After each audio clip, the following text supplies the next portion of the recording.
對於訂立註冊消防工程師嘅制度，將現時由消防處負責嘅部分消防安全風險評估同埋審批工作外判，藉此加快審批嘅程序。我同我代表嘅業界原則上係支持嘅。不過，對於註冊規例冇將建築學學士學位列為註冊消防工程師嘅認可學歷之一，我同業界尤其是建築師都大惑不解，認為係唔合理、唔公道嘅。不論係一般市民嘅認知，定係數十年來嘅實質操作，涉及發展建築項目嘅規劃設計、監督同埋施工，包括走火通道同埋防火設施，主要係由建築師為多嘅認可人士負責。政府社會從未質疑佢哋喺呢方面嘅專業資格同埋水平。現行建築物條例同多條有關建築消防安全嘅法規，亦要求認可人士確保佢哋負責嘅項目符合相關嘅法定要求，並承擔相關嘅專業責任，甚至刑事法律責任。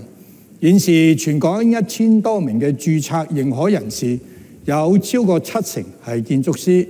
規例將建築學不包括作為註冊消防工程師嘅認可學歷，實在係講唔過嘅。對於當局質疑本地大學提供嘅建築學學士學位嘅課程內容並不包括成為註冊消防工程師所需要嘅消防工程學知識，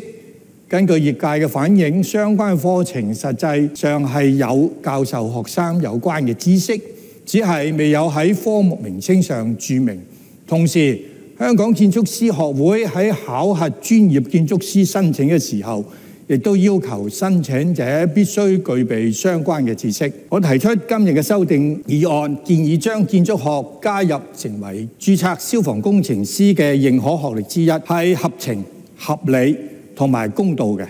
亦有助增加註冊消防工程師嘅供應，避免因市場人手不足而影響到審批時間同埋相關嘅費用，削弱咗註冊制度可以帶嚟嘅好處。如果我嘅修訂案未能通過，亦希望政府當局繼續與建築業界溝通，研究進一步完善相關嘅規例，使到更多嘅建築師同埋其他合資格嘅專業人士